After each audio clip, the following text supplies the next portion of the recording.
గండికోట విషయంలో గూడా వైష్ణవి అనే ఇంటర్మీడియేట్ చదువుతున్న అమ్మాయి గూడా ముళ్ళ కంపలో చేసి చనిపోవడం అనేది జరిగింది.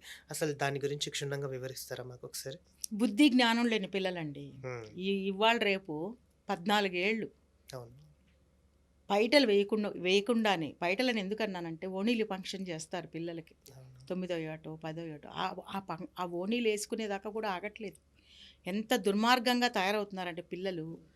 ఈ సెల్ ఫోన్స్ వచ్చిన తర్వాత సెల్ ఫోన్‌ని మంచి మంచి వాటికి నేను చాలా సార్లు చెప్తున్నాను. సెల్ ఫోన్‌లు మంచి వాటికి వాడితే దానంత మంచి పీస్ ఇంకొకటి లేదండి. అది అసలు ప్రపంచం మొత్తం దాంట్లోనే ఉంది. అలాని దరిద్రం కూడా దాంట్లో ఉంది. ఆ దరిద్రాన్ని అడాప్ట్ చేసుకొని అవన్నీ చూసి ఈ పిల్లలు ఇన్‌ఫ్లూయెన్స్ అయిపోయి వాళ్ళు చేసే తప్పులు ఇన్ని అన్నీ కాదు. ఎంత దారుణంగా ఉన్నారంటే చిన్న పిల్లలు కూడా సెల్ ఫోన్‌లు పట్టుకొని వాటిని ఎంజాయ్ చేస్తుంటే తల్లిదండ్రులు ఏమని చెప్పుకుంటారో తెలుసా? మా బాబు అండి 2, 3 సంవత్సరాలేనండి వాడు ఎంత బాగా ఆపరేట్ చేస్తాడో, వాడు ఎంత బాగా మూవీస్ అన్నీ పెడతాడో హ్మ్. దాంట్లో అని హ్మ్. చెప్పి మురిసిపోతున్నారు. రేపు మీ కొడుకులే, మీ కూతుర్లే భయంకరమైనటువంటి దుర్మార్గాలు చేయబోతున్నారు. హత్యలు చేయబోతున్నారు.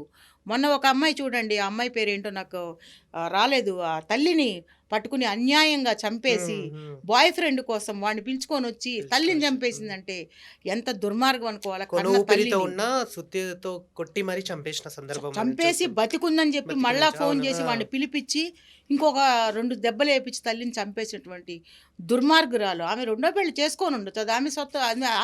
ఆమె ఇష్టం అది. ప్రతి ఆడదానికి స్వేచ్ఛ ఉందండి. భర్త లేడు. హ్మ్. ఆమెకి తోడు కావాలి. 10 మందితో తిరగట్లేదు కదా ఆమె. రెండో పెళ్లి చేసుకుంది. అది కక్ష పెట్టుకొని ఆ అమ్మాయి ఏడో తరగతి నుంచే తల్లిని ఆ విధంగా హింసించింది. ఈ కేసులో గూడా బుద్ధి జ్ఞానం లేకుండా ఇంట్లో నుంచి వెళ్ళిపోయి ఏదో సరదాగా సైట్ సీయింగ్‌లని వెళ్ళి